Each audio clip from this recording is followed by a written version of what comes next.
Hello and welcome back to the AI Ethics Now podcast. My name is Tom Ritchie, and today I'm really pleased to be joined by Ban Haider and Saskia Walker from City St George's, University of London. Ban is a senior lecturer in primary care and EDI and widening participation lead for medicine MBBS, while Saskia is a senior lecturer in musculoskeletal physiotherapy, both at St George's School of Health and Medical Sciences. Their work examines generative AI in clinical education, exploring both the potentials and pitfalls for inclusive practice. Ban and Saskia, hello. Hi, Tom. Hello. How are you both doing? Okay? Yeah, all good. Good, thank you. Good. I wonder, could you tell us a little bit more about what brings you to this conversation on AI ethics, please? Yeah, so we were really fortunate because we essentially really met each other on this topic during a meeting very early days when our institute was having conversations about generative AI, and very quickly it really dawned on us that we both had some quite different experiences in relation to the work we were doing around inclusive practice. So, for me, really coming into it, it was kind of concerns around bias and thinking about kind of the potential risks that might ensue once we were using generative AI much more broadly. Whereas, Saskia, I think you can probably speak on kind of your thoughts on this. Yeah, so my thoughts actually were quite optimistic. I'm somebody who is dyslexic. I'm somebody who saw it as an opportunity. When it came out, I had a bit of a play. I saw the opportunity to actually improve the speed and efficiency of which I work, the efficiency of just a simple day-to-day email, getting the content out much quicker. And I saw the kind of immediate benefits for people for which writing is not their best medium of communication. I think, yes, it ended up being a debate from the kind of two different perspectives and kind of two different ways of looking at something new. And I think it's great that you both kind of came together through a chance conversation and have managed to do some really interesting work. And as I mentioned in the introduction, your work examines generative AI in clinical education, but through the lens of inclusive practice. Could you explain why inclusivity is particularly important to consider when introducing AI into healthcare training, please? Well, it underpins so much of what our students are going to be doing in their professional lives. And what we've always felt really at our institute is that it was essential to ensure that, students were taught in a way that would allow them to look after all patients from all the different diverse communities that they come across. So that was a big part of kind of where we were coming from already. And then obviously bringing in how that would work in the context of generative AI. We just wanted to ensure that these conversations were happening as early as possible. We knew this was going to be a sea change, and we wanted to bring together both the positive and the negative potential issues that might arise and just start to really sort of trying to champion a really open and broad conversation on how we can get this right. Yeah, and I think from my standpoint, there was a lot of kind of concern coming in about AI and how it was going to affect, and it was all from a kind of assessment side of things, like how are we going to be able to check authenticity and that side of thing, a lot of kind of fear of the new.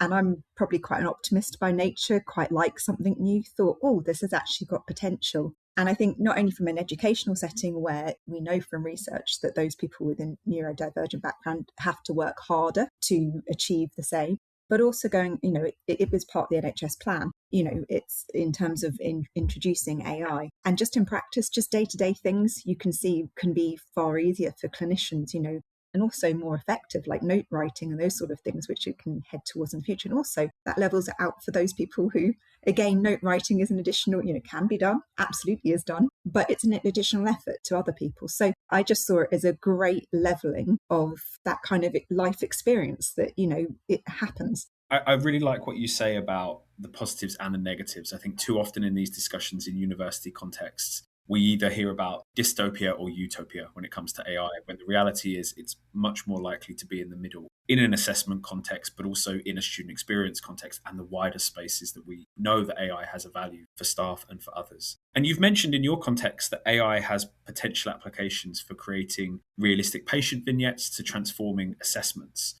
Would you be able to share some examples of how generative AI is currently being used in clinical education, please? Yeah, there's really broad applications in relation to how it's being used. And I think one of the examples there really was relating to the fact that a lot of clinical courses require sort of elements of case-based teaching. So this requires teachers to generate really lifelike and authentic patient voices through these cases, and to then have students really practicing in a safe space different components of the assessment and thinking about that patient and how to best manage them. And that can often be very time consuming, but it's a very essential part of education, because in addition to patient sort of teaching and seeing patients on placement, this just allows them to unpick things a bit further. So there's great value there in the sense of how generative AI could speed up that process to create, vast numbers of patients that involve all sorts of different learning outcomes and are really testable and really practical for students to learn from. Again, and I'll probably come to this later on, there are risks around that. If you're solely depending on this and if there isn't adequate sense checking, you may end up with some very stereotypical patients, which is essentially the opposite of what we're trying to teach, particularly as we develop inclusive practice. I think it's very similar across all disciplines. So it is that kind of ability to generate activities for students, how we can use it to generate ideas of potential treatments or exercise prescription, that side of things. I think, again, it's one of those things that we have to look at, because AI does not yet have the clinical knowledge of kind of setting those exercises at the right level and that side of things. I think it's at its infancy in terms of how it can be used, but I can see in the future it's going to be used a lot more. And I think that very much is where I see why we need to be involved in this inclusive discussion now and kind of get on top of how we teach it. And in fact, teach how to use it, I think, is the more important thing. We can't pretend it's not happening. We can't carry on with the way as we did before, because people are using it. And I think, for me, I think it's about us being creative. Actually, now we have to be a bit more creative in how we use it, how we get students to interact with it. That thing that's always mentioned in academia, that criticality that comes with it. And I think that's very much on us. We are more able to do that. We're educators. We should be able to come up with some really fantastic ways to integrate it into what we do. In the context that I teach in, we do lots of exercises that link to student metacognition to help them understand and reflect on how they're changing in relation to this tool and how their understanding is changing as well. A lot of research in this space has tended to focus on AI and efficiency in curriculum development, but there's a limited discussion around implications for inclusive clinical education. What made you focus on this gap? Well, I think it was a dual interest. I think we happened to meet at a call about EDI, just regular kind of workshops that happen on a monthly basis on a different topic. And I think I was quite outspoken about being dyslexic, and I was quite open about being dyslexic and an academic. And I think that for some programs, that was a bit of a surprise. The students came to the meeting as well, the student representatives on it. I think it showed me really that although in my discipline, we're quite open about that, but that's not the same on all courses. And how some things like, say, dyslexia now are quite old hat. It's been, people have been diagnosed with it, happily for like 30 years, whereas newer diagnoses that are coming forward more regularly, ADHD, autism, are maybe seen with a little bit more stigma, a little bit more of an unusual thing. So yes, that kind of happened in that call. And then I was kind of surprised coming out of that. And I think that's when there was Ban and there was a couple of other colleagues and some students, and we kind of got together and thought, actually, we need to lead one of these EDI sessions around inclusivity and AI, because it's coming, and we need to get people to think about AI and its use so that we have that knowledge kind of ingrained from the beginning, because I think it's so often the afterthought. People do their presentation and then they have a look through it and go, okay, have I made it as readable as possible? Hopefully they're thinking about the contrasts and the colours and the layout and those kind of things, the basics, but they don't really think, how can this be maybe presented in different ways? Because I think the other key thing that AI is very fantastic at doing is you can very easily change up the way that information is presented. So I think there's all these kind of things that you want to say from the beginning. Actually, this is going to be really helpful because you press this button and what looks like a bullet point list, which works for some people, is a wonderful mind map for somebody else. So I think I've gone off topic here, but I think it was about that passion really for getting education for everybody from the outset with this wonderful new tool that we have, which makes it all easier. I think you're absolutely right with that passion. And I found in my context, both in the UK and the US, it tends to be these small groups of people that go, we need to do something here. We need to make sure we focus on this. Otherwise, it might pass us by. So yeah, it's great to hear your passion. And you've spoken as well about generative AI potentially supporting or inhibiting efforts to decenter dominant narratives in clinical training. Could you perhaps unpack what you mean by that? And if you're able to provide us some concrete examples, please? Yeah, I mean, the background to that really comes from the fact that For us in healthcare education, we're dealing with systemic inequity that is present in both healthcare and in education. So it's a really interesting space to be able to kind of explore where those dominant narratives present. And really kind of thinking back to kind of all the work we were doing around inclusive education, there was a consistent drive really for people to recognise that, you know, some people have unearned privileges. And actually, there's a lot to be said for using those privileges to support those who are much more underrepresented. I think we were very mindful of with generative AI is the way that AI will amplify those voices. So where they're going to be pulling from the kinds of, you know, kind of contexts that they have more access to, there's going to be overrepresentation of people from certain demographic backgrounds and from certain kind of political viewpoints as well. As Saskia had said, really kind of trying to think about that right from the offset. So there was still the opportunity to really kind of pick up those that are often minoritized within healthcare practice. You know, we're talking about patients who might be more likely to experience healthcare inequities, which is a really big piece of work in the NHS at the moment. And also to try and think about really kind of good ways to ensure that our students had a much more broad understanding of healthcare delivery. That was a really big part of why we were doing this work, and particularly why we were involving students all the way through. It's a really interesting space for all disciplines to consider about how can you equalise some of that power imbalance that exists, whether it's in chemistry in my case or in the medical field, as you mentioned. And I wonder, through your work, have you seen any of the key potentials for how AI could perhaps be used in creating fairer clinical training environments? I can't give a specific answer where I've seen a change yet, and I think that's because of the way, you know, academic courses are set up.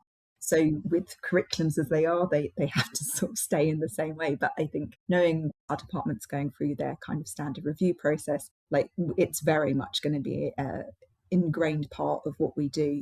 I think it's very much kind of been brought into my subject in terms of thinking about exercise prescription.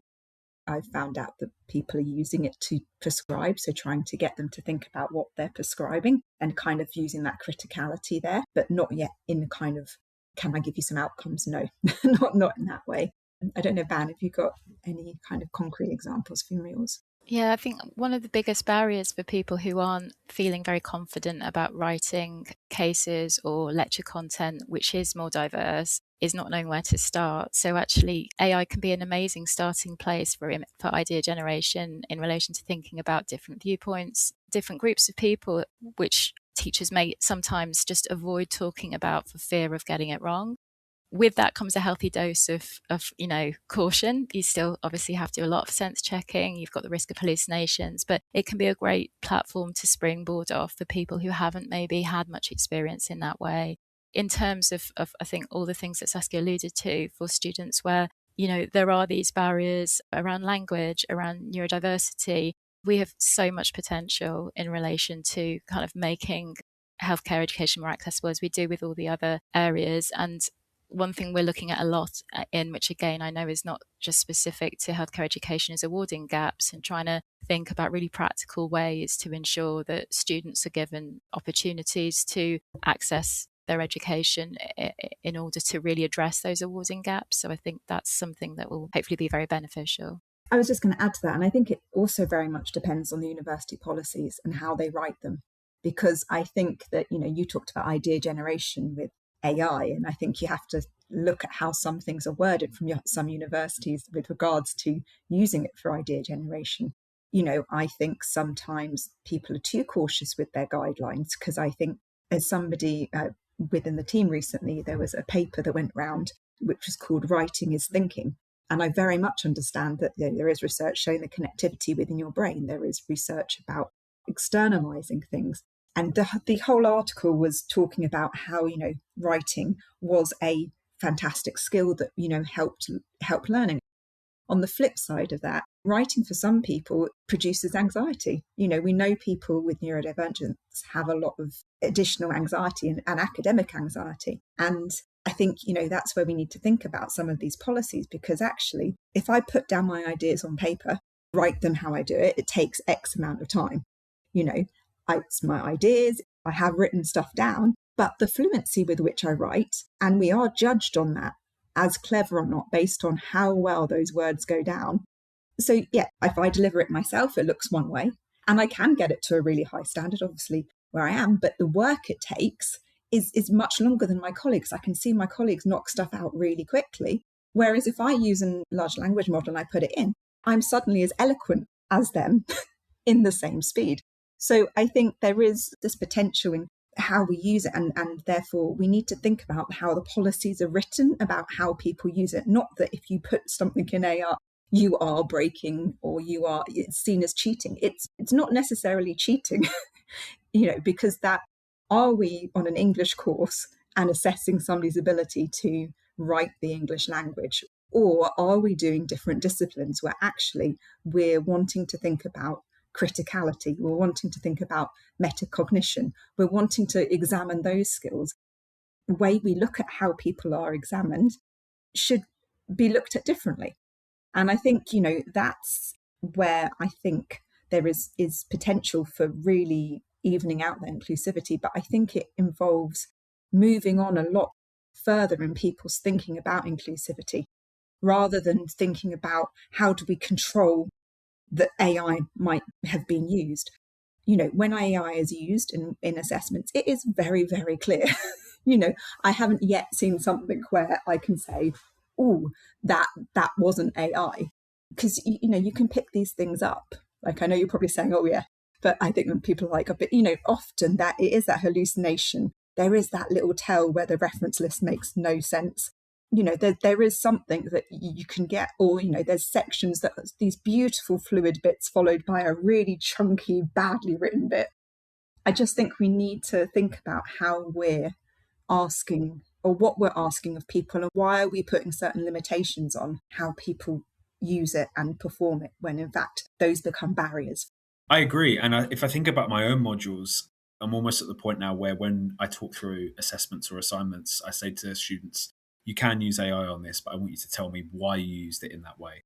And most emails I get from students asking me about, how do I do well on this course, is me saying, show me your process. I care more about your process of how you got to your answer than the answer.